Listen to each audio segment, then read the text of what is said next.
Time now for the voice of the land on the Big Play Network with your hosts, Kevin Arnold and Always Positive Jay. Boy, do we have to have a conversation here tonight.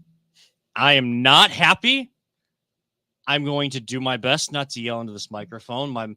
If my mother-in-law is tuning in and she is a big baseball fan, we're going to talk baseball. She does not like when I yell, and I don't like when I yell because that's not what this show is. If we get heated about something, that's totally fine, but yelling into a microphone, not the best thing for people to listen to, whether you're listening on the audio during the week, Google, Spotify, Apple, you're tuning in live right now on social media, or you're catching the replay on social media as well throughout the week.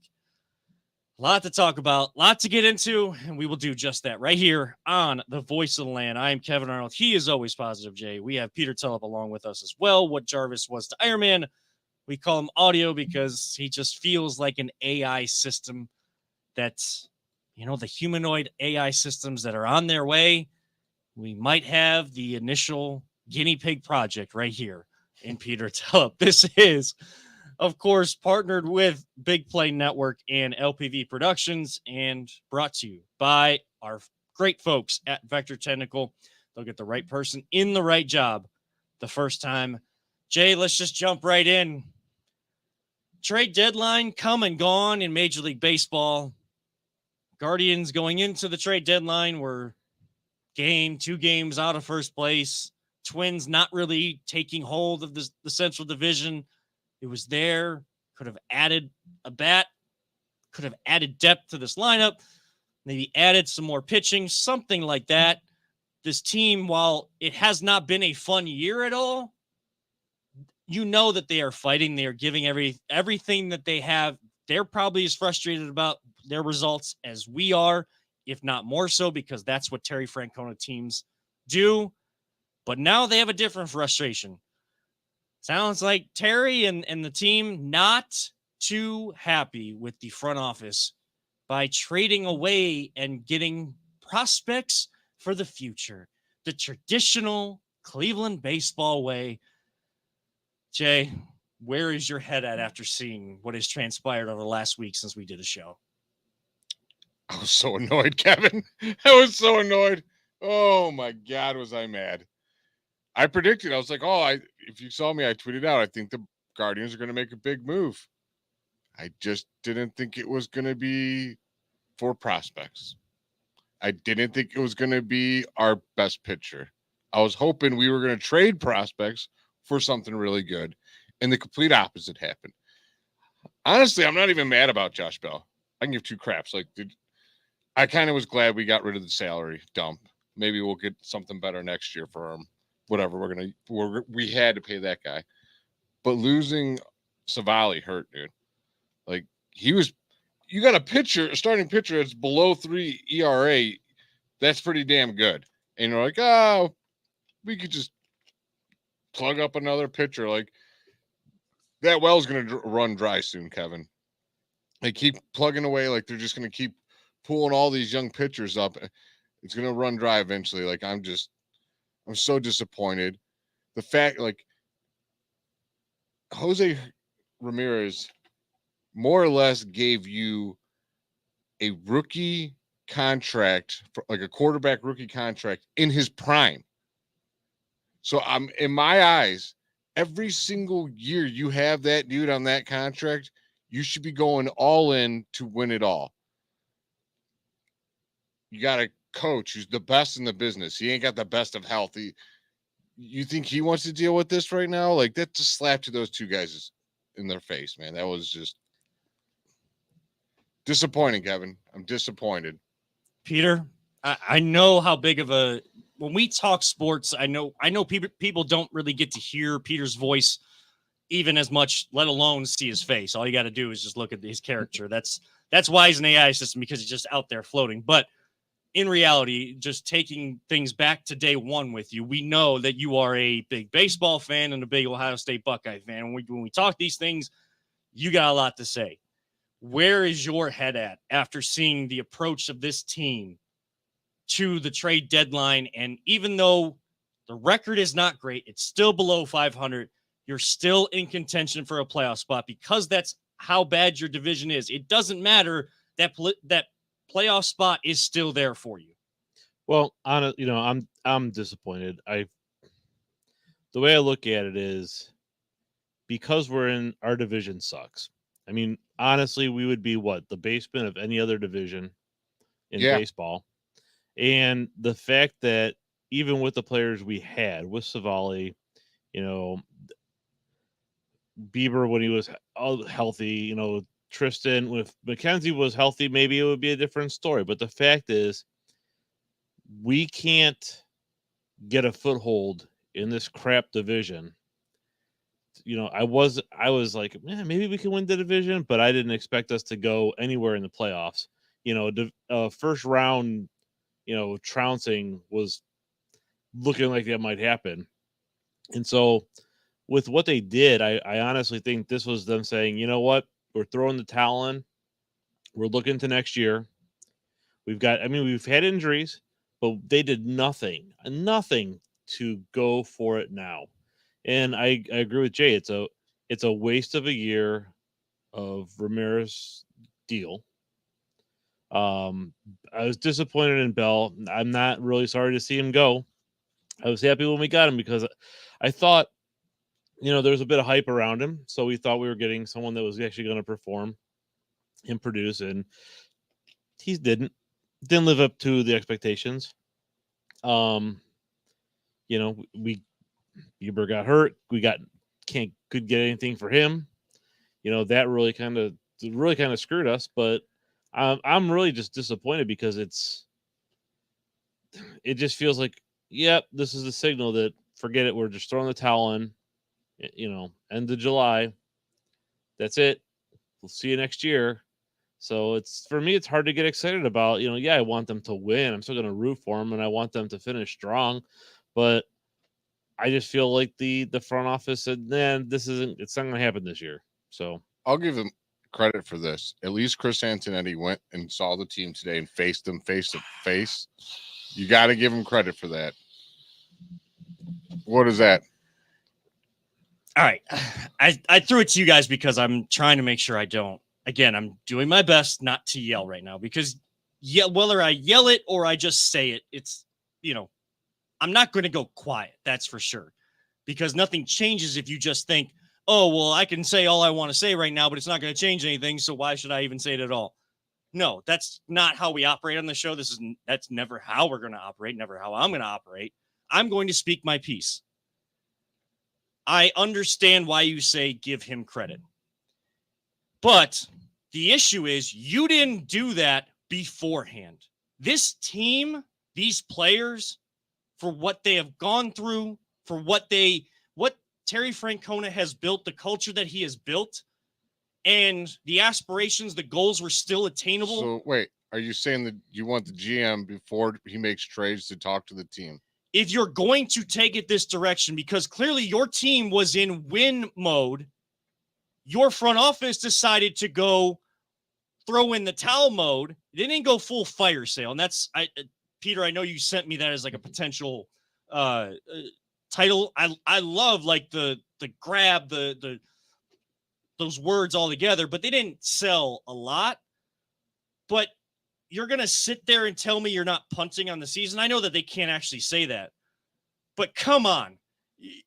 You're trying to just put words together, and I'm so sick and tired, especially when the teams are bad here, of all of the GMs and the coaches that are, outside of Terry Francona that say a lot without saying anything. I'll give credit to Kevin Stefanski because he's been much more open in this offseason. I think Andrew Berry has been a little bit more open now that he can talk about the players that they've brought in. But when it comes to the offseason moves and you can't talk about these players, well, you can't give us anything at all. You choose nothing at all instead of a little tidbit here, a little tidbit there. I am so sick and tired of being fed the same crap over and over and over and over and over and over and over again. We're planning for the future. We think these prospects can help us in the future. Guess what? You're in a division race right now with a team that still thinks that they can get on a hot stretch, take over the division, and get into the playoffs playing their best baseball. So, no, a GM doesn't have to, and a president doesn't have to go to their players about every single move that they make. But clearly, the direction that the players were going in and thought this organization was going in was completely opposite. They were blindsided. They were angry. And then your GM and president have to fly to Houston to try to save face, try to be accountable and let the players ask questions. Why did you not think about their reaction before this? Your decision to throw in the towel. You're assuming they didn't think of that, Kevin. What else do I have to go off of? They went after this all happened, and they went the day after. To play devil's advocate, Chris Antonetti came out. He did say that they went after players. No one was selling. No one was selling any bats. That's the crap that they're going to feed you, Jay. But what bats were traded, Kevin? Don't talk about it. Who was traded? Okay. What bats? It was pitchers. Right. But other teams were actually making moves and getting better. For pitchers, right?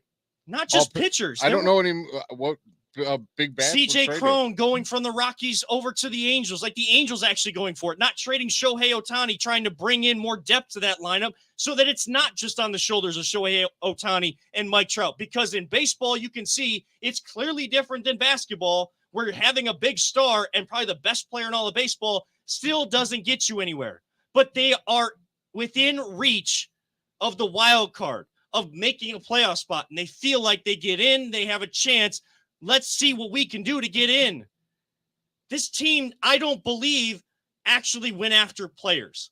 Because guess what? You got a major, I know he's batting .219, but Zagura from the Marlins was an actual major league player, veteran player that can add maybe leadership, if nothing else. You're going to waive him because guess what? Oh, we got our precious prospect. Well, you haven't actually developed any of these guys. And the guys you have developed, you don't give enough time. Nolan Jones out in Colorado. Oh, he's hitting home runs. Everybody we traded Tampa, they hit home runs. We have to be able to. Why do we have to trade with Tampa? Why don't we trade with the Athletics? They love to give away great hitters. I have no idea. I don't know. I don't know what this is about. All of our guys have gone to Tampa. Like, as much as I would love to see Sandy Alomar, if we have to talk about, or whenever the day comes, we have to talk about a new manager for the Guardians. Hey, like Sandy Alomar Jr., DeMarlo Hale has shown a little bit. Kevin Cash was in your organization. They have less than crap. We have crap. They have less than crap, and they get less than crap in their stands in that stadium. And yet they're still finding a way. They found a way to at least start hot. Now, have they tailed off? Sure. They're trying to get the wheels back going. That's why they were making moves. That's why they try to get another starting pitcher. Oh, I got, Chris Antonetti coming out after all these moves saying, well, it was the injuries that kind of changed our mindset. So you get rid of the only starting veteran pitcher you have to help lead these young guys. I know you brought in Noah Syndergaard, but, the dude is so unfortunately unlucky. He gets hit in the leg in his first start. Now, is he going to miss a start? I don't know. People said he didn't look so bad. It was more precautionary. We'll see. He looked decent, but boy, the crack of the bat from the opposing team off of what he was pitching on a 7 ERA this season, you can see why he had that with the Dodgers, because he's throwing chump change over the plate and guys are hitting it. Luckily, they only hit it just enough into the defenders because don't worry, guys. We can play defense. Oh, that's right. Ahmed Rosario started to hit. You traded him away because, he's just not developing defensively. I'm just being fed a load of crap from this team when you made progress last year. You come out of nowhere. You should have been trying to take steps forward. And when things weren't working, you should have looked to make changes sooner to send a message. Terry Francona is doing the best that he can. Now, has he been loyal to Miles Straw too much? Yeah, because that's a rally killer. Josh Bell, well, you got rid of him because he was a rally killer for most of the season. Didn't work out. Now, Paul Dolan, he started to pull some of those dollars out. Oh, but now he's got it back on the fishing hook and reeling it back in. Oh, you almost had it. You almost had it. because, we get scared because our free agent signings. You're not actually doing any research. You're not doing the grunt work. They're not developing outfielders. They're not developing hitters. The ones that they do, they give away. They give up on too soon. And when you have a chance still to win a division, and in baseball more than any other sport, you get in with good pitching like we have, you give players away for future stuff. And look, the guy you got from Tampa Bay, Manzardo, he's batting .230 in AAA. I hope he develops into something, but that's not going to help us right now. That's not going to help this offense. And clearly they were pissed because getting no hit, I don't think there was a coincidence there the other night. I don't think there was a coincidence. I'm not saying that they tanked the game. I'm just saying their minds weren't in it. And it's not an excuse. It's not a good excuse. We don't talk about excuses on here. But they weren't focused. They weren't ready to play a game. They didn't care because they weren't felt focused, angry focused. There's you could be channel that energy from a proper anger, all right, I'm beating you. I'm determination anger. And then when you're angry because your sales have been deflated, all the wind's taken out of you, that's different anger, and your mind ain't right. So you're swinging harder and you're unfocused, and it is completely detrimental how you're going to play. And that's how you get a 97 pitch no-hitter, because guys are chasing first pitches, just trying to crush a ball out of pure anger. Yeah. I mean, I do that. I can't play softball like that when I was playing. And that's a ball coming in because if I'm just so pissed off, I'm going to pop it up every single time. It's more than frustrating, and it's been stewing in me for the last couple days. I know that it takes two to tango to make a deal, but I want to ask you that. Let's say they did try. Let's theoretically, I'm trying to get over this. I was pissed, dude. I'm trying to think if they truly did theoretically tried, and everyone, because people don't want to deal with us so much. There's a lot of teams won't deal with the Indians because the pitchers we deal, their arms suck, and then we always win our deals. So people are just hesitant. So I got to think all right, there's a lot of teams that don't even deal with us anymore. So they tried. And then let's say the people that did want to deal with us were asking for us to give up the farm. And unfortunately, we can't do that. We're not in position. Something else I also learned the other day is we always bitch and complain that they don't spend money in free agencies. I was going through the free agent pickups of the last 3 years of all the teams. None of them are very good. There's one out of every 100 free agent pickup. So I'm all right, maybe we do need to just bolster up our farm system. But dude, it just gets to a point that you just got to unload those guys and go get proven guys, because that's where it's made, dude, is trading for those proven guys. Very rarely do the free agents do anything. You have to trade for big league players to get the big league bats, because, dude, prospects are a crapshoot in baseball. It is so hard. Well, I still have, I can't even think of his name, the guy, Matt Laporta. I have nightmares of that, dude. Every time we make a trade, I'm like, please don't tell me we just got Matt Laporta 2.0. The highly prospect. We're the team that gets the player to be named later, and that's the player that works out for us. Yeah, Jose Ramirez comes out of nowhere, and he's one of the top 5 baseball players. And then when we do get a highly prospect like that, it's a guy we draft in first round, and it's like a Lindor, and then we get to watch him develop and get all good, and then get shipped off because we can't afford him because we're the right. That's our biggest problem is we just can't keep our talent. Right. And I'm keeping this realistic. I know that we can't afford them. And the reason why we don't get free agents more so that work out rather than crap out, as we've seen more recently, is because we can't afford the ones that are actually going to go to the big name teams. How we have to operate is develop our farm system and make trades when you can still attain a division title. I don't care about the people that are giving up on the season because, they're not a World Series team. No, do I think that this is a World Series contending team? No. Are we just sick of settling for division titles? But yes, I'm sick of settling for, but it doesn't mean I don't want them. Right. Because Hey, experience. We haven't won the World Series since 1948. We can't just crap on winning division, but we want a team that, okay, you win it, but their mindset, everything they're telling us, everything that they show us on the field is we want more. We were told that last year, but it was a young team that came up against the Yankees. You're up 2-1. They couldn't close it out. Okay. You don't get to start from that point this year. And yeah, it's been frustrating all year, but a division title is still there to get into the playoffs, and everybody's going to crap on you. Guess what? Motivating factors, bulletin board material, as much as some people may believe in it or not, teams get into that, and that could be galvanizing. It's still there, though. It's still there. Those guys, and it's on the players if they want it to take it. Like, honestly, I'm just pissed off about trading the pitcher. That really bothered me. I'm like, for a guy who's hurt, like you said, batting average like 230 something. They said he doesn't even have above average power. I guess I'm like, what the hell are we trading for? This guy. I watch pitchers ERA. That is the most important thing to me. I don't care if your strikeouts are or anything. Is your ERA low?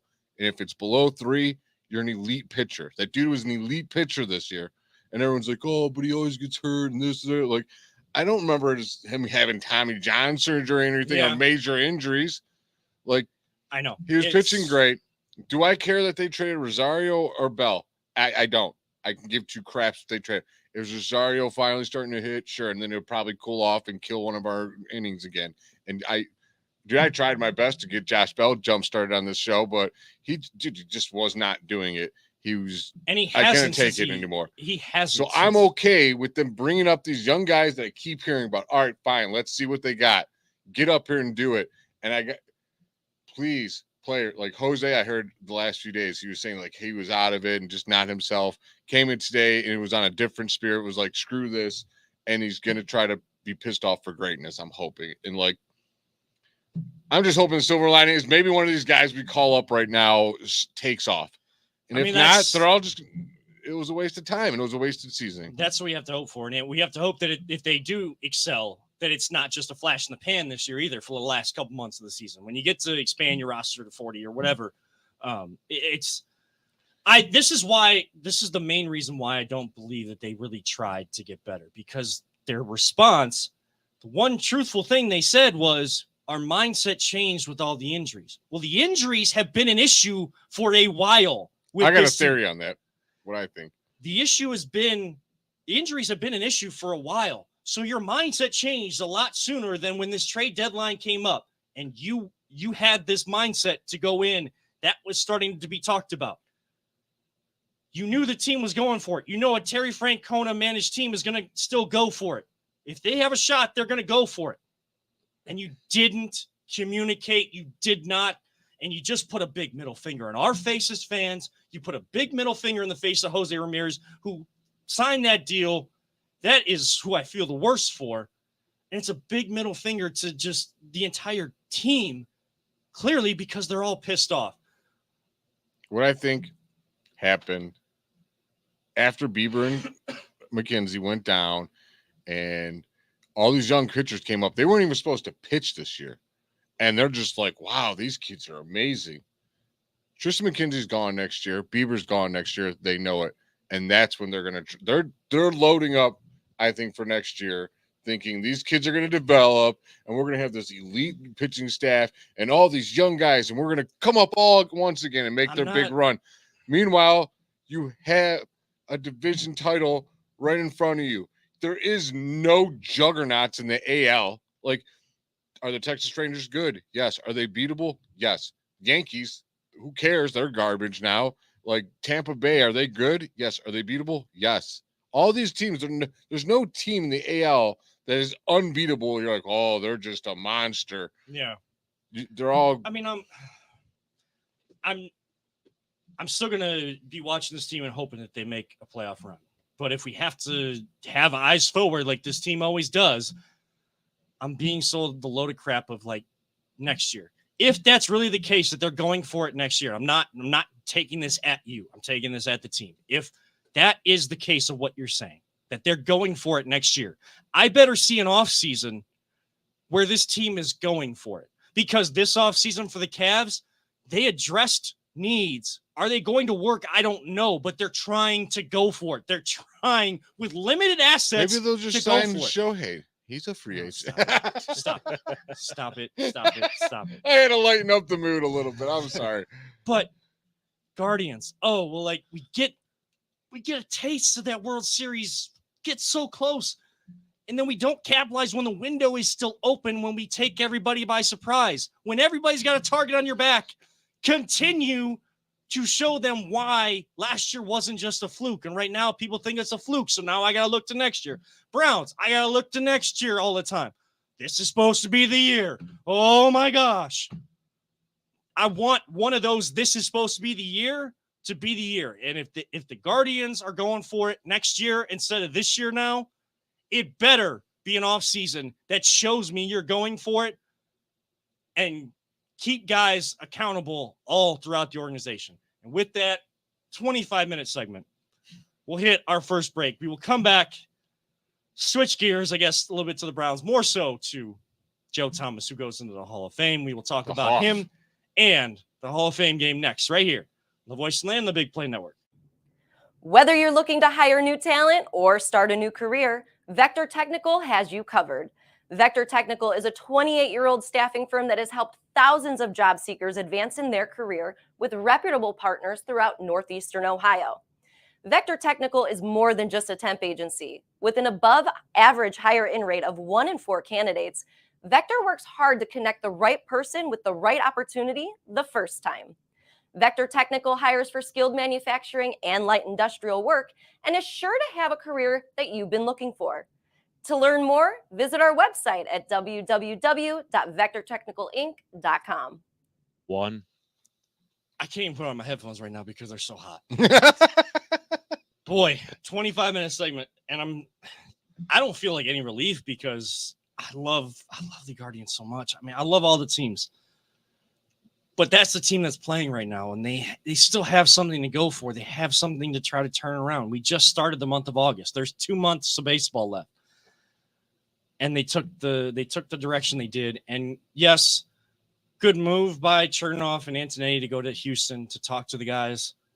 But in this kind of case, I just feel like there should have been something beforehand, because I'm sure if you've been around this team, you probably could sense a little frustration around Terry Francona. Like I said, I'm just trying to play like I don't know what happened. Oh, I'm not coming at you. I know. I'm just saying, like with his This is situation, natural, though. they're on the road. He's probably at home, HU, trying to call him. Like, hey, what about this guy? What about this guy? What about this guy? What about that? What about, like, you can't do that stuff on the road. And at the end of the day, he's like, we got to sell. Like, I'm just saying, I don't know for sure. There are cell phones, and I'm sure he gets paid. Even though our payroll is really low, I'm pretty sure all these guys get paid enough to have 2 cell phones. And at the same time, I know. I'm just saying. I know they also it's convey professional it sports, with so it's money we'll never see. Convey it with Tito. Tito knew what was going on and had an idea, which he doesn't agree with. I'm sure. Yeah, I'm sure it was. They had an idea like we're probably going to end up being sellers. Terry Francona angry. Yeah, man, he'd be scary angry. Oh my gosh, these things are so hot. I hear myself better now, though. That's good. Yeah, hey, it is what it is. But we do switch gears to the Browns. A football game is going to be played. What I don't know. I'm not characterizing it as any sort of, not even a preseason game. Yes, we get to see some of the young guys. That's great. Hopefully we see some depth being added to this team. Hopefully we see whatever. I mean, I'm only watching because I have to. That's all I gotta say about the. I'm not previewing this game like we used to do on here I'll watch the halftime thing. Honest to God, I'm sorry, guys. I don't care. I don't know what's going to happen at halftime. Maybe something for Joe Thomas. I have no idea. I've never watched a Hall of Fame game because it's all 4th stringers. Yeah, it's the same reason. I mean, if you like to watch it, great. But I'm not going to watch arena football. I'm not going to watch the XFL. I used to like watching arena football. No, I don't. I mean, that was a little bit more fun because it was a different element. But you get my point.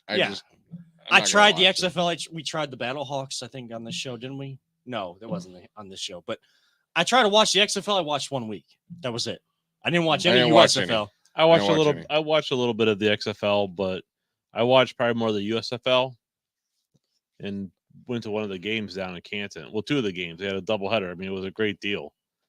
So it was kind of fun to go down there. But it's football, but it's not the same as going and Well, watching. yeah, and you don't- anything else. There's not the recognizable names because unlike baseball, people that play football or basketball, you can actually recognize their face, even through a face mask because they've been marketed that way. I wouldn't mind I digress. I wouldn't mind watching our rookie quarterback just because I heard DTR? I heard he is lightning fast, man. And I don't know. I love scrambling quarterbacks. They're fun to watch.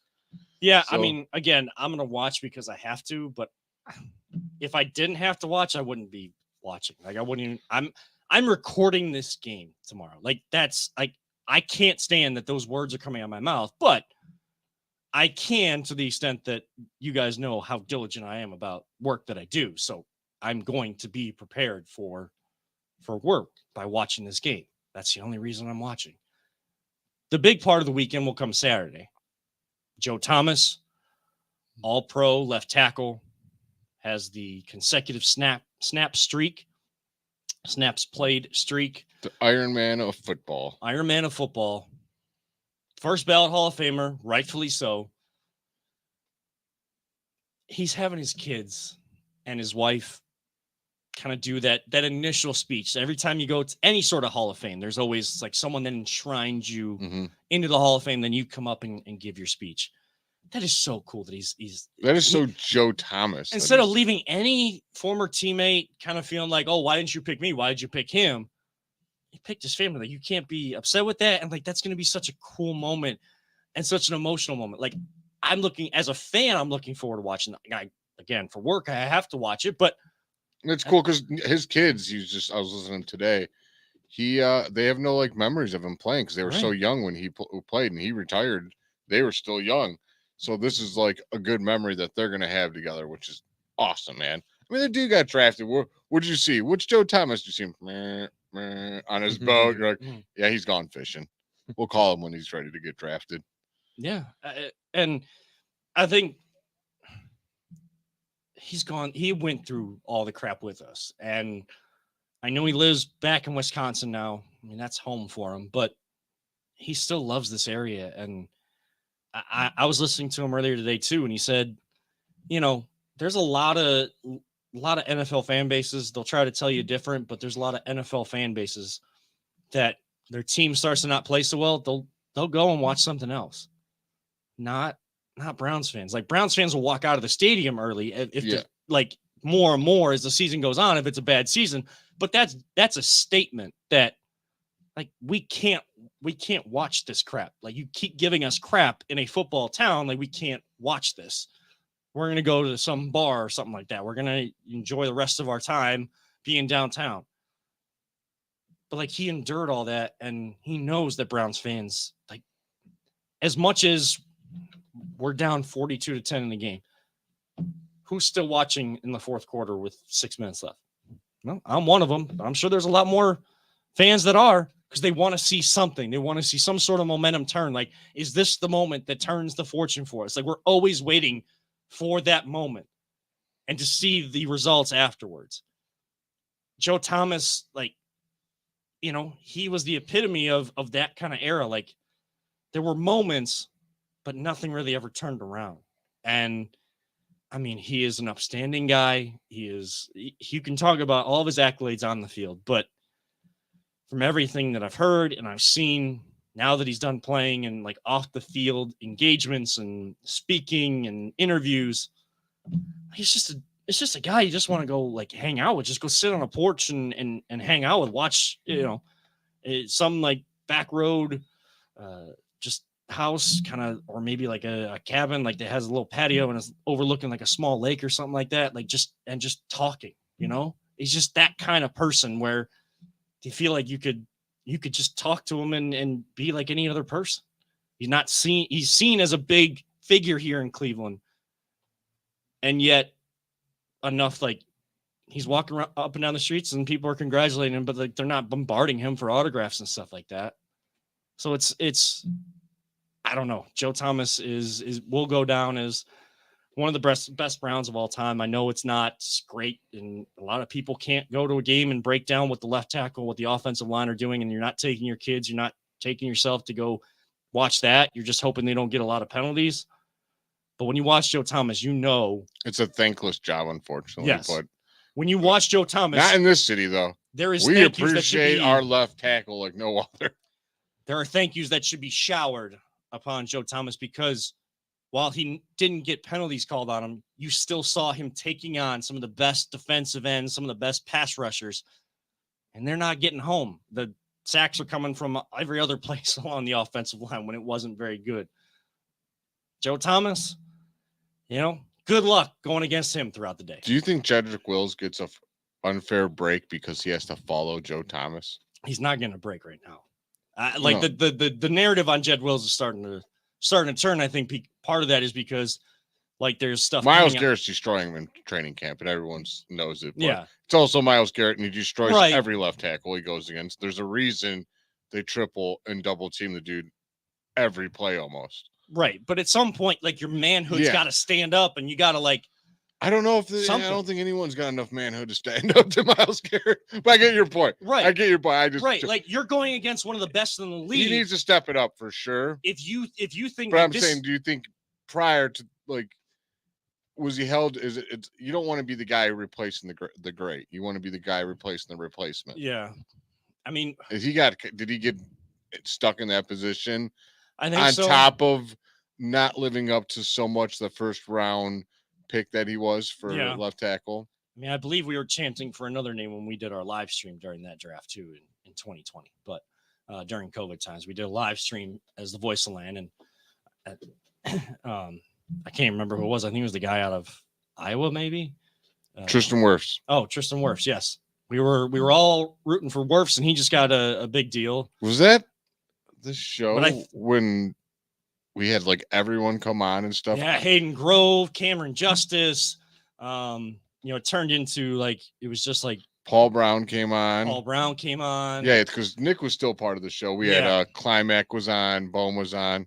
Yeah, and I told Bohm, Bree, I was like, Bree and Brittany. Mm-hmm. And I told him, I was like, the one dude I don't want is Jedrick Wills. And he goes, why? I'm like, I just don't want the guys switching from right to left side. I'd rather just have the left tackle. He goes, oh, I think he'll be good. I'm like, yeah, we'll see. I mean, it's your quarterback's blind side right now. He's a right-handed quarterback. It's his blind side. You got to be able to protect him. And practice should be the hardest that Jed Wills has to work all year long because you are going against Miles so often. That should be the hard part. The easy part should be the game. So, you should be getting better. Now, it's only the first week plus of training camp, and they haven't practiced every day either. But the last 3 practices, all I've seen from all the different outlets of people covering training camp has been the same story with Jed Wills. So it's boy, can Joe Thomas go suit up, please? But no, he will take the last, he'll take the gold jacket, and he deserves that gold jacket. His bust will be revealed, and I look forward to being able to go back to the Pro Football Hall of Fame and see a Browns player that I saw play. I've never been to it. And they are building that place up. I mean, and there's still a lot more to come. It's like a whole village now, but I mean, you go into the Pro Football Hall of Fame, you go into the room of all the different busts of all the enshrinees. I mean, it feels like hallowed ground, honestly. When you walk in, it's a different feeling. It definitely felt like that when I went to the Pro Football or Pro Baseball Hall of Fame. And hey, if you ever want to see a Lombardi Trophy up close, you can just drive an hour to Canton. And with that, we will hit our second. I think my face said it all right there. On the other side of the break, well, are we going to talk more Browns, or are we going to talk soccer or other things? We'll find out. Do I have another rant in me? Maybe. We'll find out right here on the Voice of the Land on the Big Play Network. Are you struggling to hire the right talent or maybe even find the right career? Vector Technical makes it easy. Since 1992, Vector has provided Ohio employers with a reliable process for hiring and have helped thousands of job seekers advance in their careers. Vector Technical is more than just a temp agency. We invest time to get to know each client and candidate personally. Vector places people in job opportunities that they are truly excited about. Interested in learning more?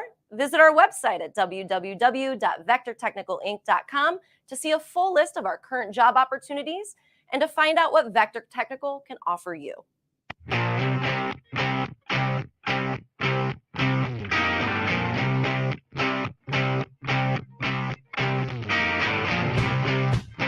Get your gear at voiceoftheland.com/shop. Welcome back to the Voice Land right here on the Big Play Network. Kevin Arnold alongside Always Positive Jay and Peter Tellup. We didn't do any of our well wishes or prayers and stuff like that like we do. And again, that's kind of a kudos. Imitation is the best form of flattery, as they say. And our friends over at the Illegal Hammer to the Face podcast, they always do like their shout outs to start the show. So we kind of like we took that and then did our own thing with well wishes and prayers that just, to make sure that while I always remind people, don't let anyone ever tell you it's just a game. And I do that because if sports matters to you, if that's the thing you are most passionate about, don't let people try to take that passion away from you. Don't go overboard, but don't let someone try to take that passion away just because sports is seen as an escape. If sports is that thing for you that you are most passionate about, great. If theater is, if art is, music, mathematics, academics in general, like whatever that thing is, don't let people take it away from you. So that's why I always say, don't let anyone ever tell you it's just a game. But we also make sure we realize and show that we realize life is more important sometimes. There was one that came up just before I got here because Jana called me as I was driving to the studio tonight, my wife, and she told me that Liam Hendriks has to go under Tommy John surgery. If you don't know who Liam Hendriks is, he is a pitcher for the Chicago White Sox in their own division, the AL Central, and he just returned. He's pitched in 5 games, returning from beating cancer, and now he has to go under the knife, get Tommy John surgery. And you know that with that Tommy John surgery for a pitcher, he's going to be out probably, until the 2025 season. Most of the time it's over a year is the best way to go about it for pitchers. Now, I'm sure he would be ready at some point before that 2025 season starts, but just based on when he's going under the knife for this surgery, I mean, you beat cancer and then you got to go through this. You worked so hard to come back. And I know he's going to continue to work hard once he gets into rehab and all of that stuff, physical therapy, all of that stuff. But boy, I mean, the mental side of sports, how much it can weigh on you. And when life comes into it, I can't wish them nothing but the best. I know that they're a division rival. They've definitely underachieved for the talent that they've had. Luis Robert is one of the best home run hitters in all of baseball, and the rest of the team just absolutely sucks. Started on that guy. But I was praying that I was going to see an alert that we got him. I never brought his name up. I never said anything because I didn't want to jinx it. I'm like, please. yeah, White Sox be so dumb. right. Because it would be if we were doing.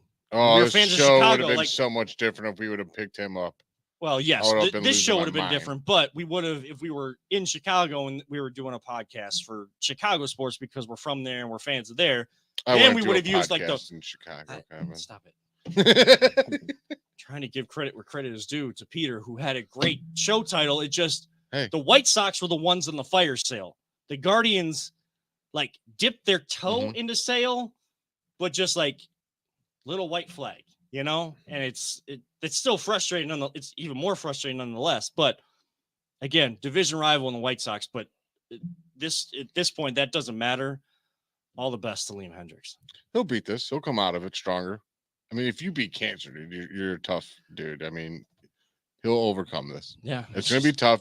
Life isn't fair, but stuff like this, once you do it, you build character from it. In the long run, it'll make him a better person, hopefully.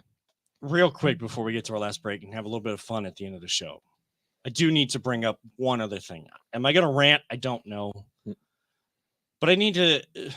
There's probably not many soccer fans that watch the show, or maybe there are. I don't know. Reach out to us. Please reach out to us until we can get more direct communication and interaction between fans and stuff, which is something we've always tried to add to this show. We just Again. haven't been able to do it just yet. If you're a soccer fan and you watch this show, you're listening on the replay or you're watching live right now, at Kevin and 7, at Always Positive J, at LPV Productions, tweet at us, because soccer fans really got on my nerves as well. The Guardians got on my nerves. Soccer fans, borderline soccer fans, got on my nerves, because these are the soccer fans that probably just know of Manchester United and Manchester City. And when a World Cup comes up, they'll watch because the USA's in it, but then they realize, they get all upset when the USA loses because they don't realize that this is the men's side I'm talking about. We have not developed our men's side to be dominant in that sport because we're not putting, and again, there's 3 big sports in this country, 4 if you include hockey. The resources still tend to go to those sports, and athletes are going after those sports, more so the football and the basketball. Not a lot goes into soccer, so you gotta, we're not as dominant on the men's side. We are dominant on the women's side. Not as much parity. More teams are getting better, more players. I mean, Jamaica just ousted Brazil. Brazil is really good on both the men's and the women's side. Jamaica ousted Brazil. But the fans that, just tune in and then they hear from everybody else they're around at the water cooler. They're not engaged in the conversation just yet. They hear that the women are so good.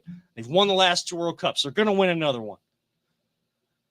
And then they get upset when a former player who knows what it's like to go through a process like this, win a big tournament like a World Cup, and Carly Lloyd comes out and tells it exactly like it is, with the underwhelming, at best, performance we've already seen from this women's team that is very talented, should be much more dominant against the opponents they saw, besides the Netherlands, who was one of the top teams in all of the world. This team should have been first in their group. They were lucky to get through. Carly Lloyd said it best. The player of the match in their game against Portugal just a couple days ago was the post. Portugal missed by inches of sneaking the ball inside the post. USA had some chances, nothing as close as Portugal had. And yet the team was dancing, celebrating. Yeah, it's still a tough ask and an accomplishment to get out of your group in a big tournament like this, to get enough points to get out. So, yes, that should be acknowledged, celebrated, and Carly Lloyd said, respect to your fans, going to see them, signing autographs, all the people that have come to Australia, New Zealand, or transplant Americans that are either working or their families have now been transplanted to Australia, New Zealand area. Now they get a chance to see this team live and in person. You show respect to them, and you can take some pictures with them. You can smile. But like the TikTok style dances and the rah, like you just won something big. It's good to get out of your group. In an underwhelming fashion, you got there. That should be your motivation. Carly Lloyd is one of the most aspirational, inspirational athletes I've ever seen. More so, I've looked to what she has done to try to, and not in my playing days, because she's kind of gone through as I've done with high school and everything, and I didn't play past that point. But her mentality, what she was doing on the field, I was trying to help guide my younger players when I was coaching to be leaders like that. Not to just be Carly Lloyd, but find their way, find their voice, find their motivation. She's been in the trenches. She's played for a long time. And people going at Carly Lloyd for taking a shot at the women's national team for celebrating stuff, she did not lie at all.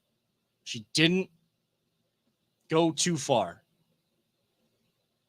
That team wishes they had someone like Carly Lloyd as their captain in that locker room, because that would be getting this team to shape up. And it's a team made up of long-term veterans and youthful exuberance and talent that is now being infused into the U.S. women's national team as this current generation starts to go out and starts to retire. Carly Lloyd wasn't wrong. You just don't want to admit that this team isn't living up to expectations currently in this World Cup. They have a chance still. They got a chance to win it. They have a chance to turn things around. But it better be a different mindset and not woe is me. These people are crapping on our style. They're criticizing us. No, that's a player that was in your locker room before. She has every right as a former captain and longtime captain of this team. Those players continue to feel connected. Julie Foudy, Brandy Chastain, Brianna Scurry, Mia Hamm, they still, the older generations, they still feel connected to this team because that is where women's soccer is on the biggest stages in international play. We're trying to build the professional league here in the United States, and that's probably where the best league is in the United States. But not enough resources go to it, and not enough eyes are ever put on it. It's not on TV regularly enough. We're starting to see the WNBA on TV more and more, which is great because there's some talented basketball players in the WNBA. There's a lot of other women's sports that should be highlighted because they are athletes just like the men are athletes. They're on a level of athlete, not gender versus gender, athlete. And this is the biggest stage you can play on as a soccer player on that side of being an athlete. Carly Lloyd knows what it's like to lose and when it sucks to lose, and knows that this team really shouldn't ever lose. Until the rest of the world really catches up, this team should not lose. And we're still at a point where the U.S. should still be winning. They have not lived up to those expectations. And Carly Lloyd speaks for a lot of people in the frustration. So we better see a better performance against Sweden, which is a vaunted rival against the U.S. That team's not going to lay down and just let you move on because you're supposed to be the team that is the first ever between men and women to win 3 World Cups in a row. No one's going to hand it to you. What is your response going to be? Take it to Sweden in the next round. Impose your will. Show your talent. All business. Smile. Celebrate with fans after if you win. Get back in that locker room and back to business again to the next game because it's one and done now. And we better win and move on each and every single step of the way because this team should at the very least, make the World Cup final. With that, we hit our final break of the night. It's a little bit of fun, some soccer involved, some soccer influenced conversation on the other side. Something I thought about as I was driving here. We will talk about that next right here. The Voice of the Land, the Big Play Network, brought to you by Vector Technical. Are you looking for a career in manufacturing? Vector Technical has you covered. Vector Technical is a 28-year-old staffing firm that is partnered with some of the biggest and the best companies throughout Northeastern Ohio. The recruiters at Vector Technical will coach you through the entire job process and will help you land an opportunity that you are truly excited about. Vector does not add any additional fees and offers benefits as well as free online skills training through Penn Foster. To learn more, visit www.vectortechnicalinc.com and make sure to check out our job board to see a full list of our current opportunities and apply. 1. Boy, it's been a show of rants tonight, and I'm sorry for that. But I've done a very good job of not yelling into this microphone, not blowing anybody's eardrums out in the studio, and hopefully those tuning in at home, on your device, on social media tonight, live or throughout the week on a replay or just listening to the audio. Hopefully you haven't had to pull out your headphones if you have the earbuds in. But let's have a little bit of fun to close the show. And if you know the show, like we try to have as much fun as we can. Today has been kind of like a therapeutic show, I would say. We have those every now and again. But I got to thinking, guys, I'm going to try to play my alumni soccer game at Wycliffe High School again for, I'm 32 now. I don't know what consecutive year this is. I don't know. Plus, we didn't have alumni games when I was playing. Like, this was brought on by someone that was actually took on the head coaching role at one point, who was 2 years older than me and always wanted to have an alumni game, but they didn't have it. So he was able to get the wheels in motion to do it. Now we've been doing it for several years, and it's on Friday night under the lights. So kind of like one of those first Friday night light type things. Now it's football instead of football. but still fun. Community comes out. We're playing, alumni, various ages, all trying to Not get hurt. not get hurt, dust off a lot of rust, and not in shape at all. Just try to go out there and have some fun and help the current generation grow and leave their mark on the school. And I was thinking, some of my favorite times back in high school or just grade school in general were the times I was playing soccer, like with my friends, like the ones that I grew up with playing the same sport, like some of those memories. And it goes beyond just the 4 white lines of the field. Those are some of my favorite times. Is there a memory that sticks out to you guys from either like your athletic days in grade school or just grade school in general that just still resonates with you and maybe even had an impact on who you are today? I'm making it deep now. Hey, man, Yeah, like impact on our lives. Well, we got 4 minutes because Man, I was an intramural hockey this story. I was like, geez. we're cutting this at 60 minutes. So it doesn't have to be something that's impacted your life to this point. Like one of my favorite stories was I was trying to stall for time because I could see you guys thinking.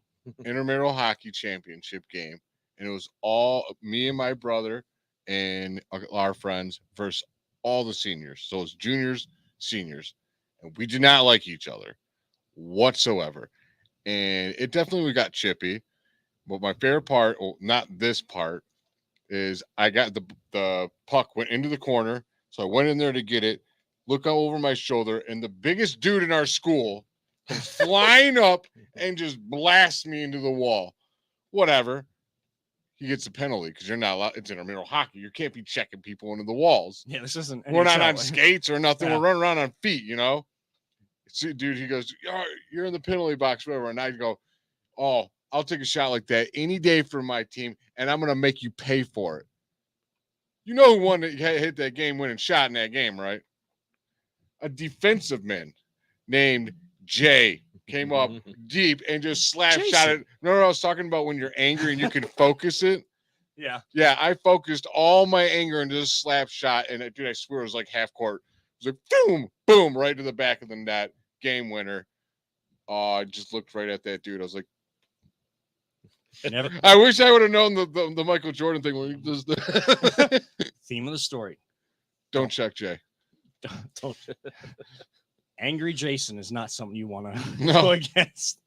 Peter, anything that sticks out to you, or even like a memory now from as your kids are getting older, as they're kind of going through school, you kind of see it from that perspective. Well, I think like for my kids, especially like when I get the chance to watch Jacob perform with the marching band, especially in the competitions, it's just really amazing how, like, I know how much work these kids put into it, and to see that all kind of come together because, I didn't do marching band. I played, football in high school for 1 year, and then I was into music, and that's really where I, music and the video stuff is really where I kind of landed on. But like, I didn't know anything really about marching band. To me, marching band was, they came out at halftime. They did some marching around, Ohio State was march to me. That was like marching band, like the big shows they would do, because they would show those at halftime sometimes, back in the day. Now it's all commercials and, analyst shows about every other game going on in college football. But the amount of work that kids put into it, and the fact that they have a halftime show, they have stuff that they do in the bleachers during the game, but then Mentor is a competition band. Yeah. And the competition band, I mean, that's like a 8-minute thing that they put together. That's choreography, it's all the marching, it's all the playing. They continually like get better and better every year. It's a new show that these kids have to learn. Yeah. And it's really intense. It's a lot of, right now, I think Jacob is probably done with marching band tonight. This was like band camp week. Oh, So it was like 8 to 8:30 tonight. So he was, all day, over 12 hours. He was at band camp. Band camp? Yeah. don't go there, Jade. Like, They don't go away. It's not an overnight band camp. American Pie gave band camp a bad name. That band camp is one of the most. He didn't give it a bad name. It's They made Jay want to go to band camp. Yeah, what are you talking about? It made Yeah, band camp interesting. well, guess what? That's not what band camp looks like. I don't want to go to band camp now. Actually, I mean, now that you bring that up here, like seeing some of those other bands, like the different styles, the competition, the core, the different marching Mm-hmm. styles, like that was some of my favorite times being in our swing band at Wycliffe, like going to the competitions or at least the festivals where people just showed off. We weren't actually in contests.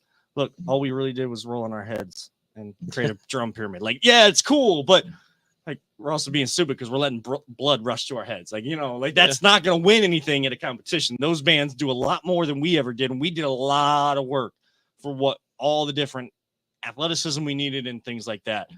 I think one of my other favorite memories, I mean, outside of going to state with soccer, I mean, I've talked about that on the show before. Like the drive down to Columbus, the people kind of greeting us after we got back. I know, yes, we lost. Yes, I was blamed in the paper about it, but or I took it that way as a 32-year-old. Now I can see like it was just talking about the moment. It was being realistic. Like it was one of the. Wait a second. So you weren't technically really blamed so much in the paper. I Well, mean, you took it that way. I took it that way. Big surprise. I took it. Big surprise. Listen.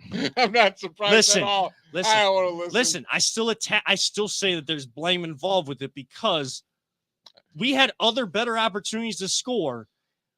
Just so happens that the sophomore that got to play for 5 minutes at most, just because we were in double. So the guy told the story of the game, and you said he blamed you. I still feel like he did. Yeah. Now you just told me he didn't, and now you're going back. I'm just saying, like, your story's switching, bro. you're flip flopping over here, Popsicle. You're slipping and sliding all over the place. I still have nightmares about that. I'm putting it on PSD. He's like, I'm freaking out and stuff. Sometimes the dream shows me actually scoring, and I wake up and all sad because I was trying to stay on side, and the guy went to shoot, and then he decided to pass last second. And... It's like I see your story. It's the same as the Mighty Ducks. When he at the beginning, like the guy goes to score and he misses or whatever, hits the post. It's just not hockey. It's poor Kevin in soccer. Hey, Kevin. No, I'm not going to tell this part of the story on there. I'm not going to tell this part of the story on there. All right. No, I'm not. I will tell you guys after. But it's nothing bad. But it's not. I don't know. You're not proud of it, moment? No, I'm not. Oh, we want to hear it now. Yeah, I'm not proud of it. But I mean, like that was. Kid. But again, I take a step back as a 32-year-old. Like I was on a team that we got to go to state, and that's very few times in a lower division school in Wycliffe. Like, do teams go to state in like a state championship game? And we had parents of the other team, which is a powerhouse. So you're in second place in the whole entire state in Division 3. That's pretty damn good, Kevin. Yes, and the story keeps being told by parents that were at the game and people that were. They were just having like little kids that now their kids have gone through the school. Like they were at that game. The whole community came out. And when they went to, it was 0-0 for the longest time. When they went to the concession stands at halftime, some of the Worthington Christian, that was the team we faced. And there was one, it's like a powerhouse. It's a private school in the Columbus area. That was like some of their parents were saying like, where are you guys from? Like, we didn't hear about you guys. Like, this is probably the toughest game we've had all year. Like, because that's something to be proud of. Like, that's the type of team that we were. We weren't going to back down from anybody, no matter how many championships or how much pedigree you have. We weren't going to back down from anybody. But real quick, one of my other favorite memories though from school was actually like, this is going to sound nerdy. I don't really care. Was actually tutoring my friends in pre-calculus. Before we would do a quiz, like I would take them through the whole unit that we did leading up to a quiz. They didn't feel like they were getting taught well enough in the class, and I would go through and I'd reteach it. At lunchtime, we were science teacher aides, and if there wasn't any work to do, we would, go into one of the experiment rooms, and I would teach them these things. And it showed me, while I'm not a teacher, very, very different high school experience. That's all I'll say. Hey man, you had the better. That's all I'll say. it's a small community. Everybody knows everybody. And it's like, even if you felt like you weren't friends with somebody in your class, you were, because you just grown up with them the entire time. Like, you just known them for too long to not at least be cordial. I mean, yeah, sure, there was fights, but nowadays it's a lot worse with the fights that are in the schools and the stuff that kids are trying to do. And It's another subject. That's Another time, and we're trying to close up here. Yes. So, with that being said, Kevin Arnold lost the state championship. Thank you very I'll much. blame you. On that note, for always positive, Jay. Oh, Always busting my ass, Jay. And Peter Tillip. I am Kevin Arnold, reminding all of you sports fans out there and fans anywhere, don't let anyone ever tell you it's just a game, that your passion doesn't matter. We truly love you all, 3,000. don't talk about it. Be about it. And as our late great friend Mike Allen always used to say, live life, all gas, no breaks. If you got something you want, go for it. We'll see you next time on the Voice of the Land right here on the Big Play Network.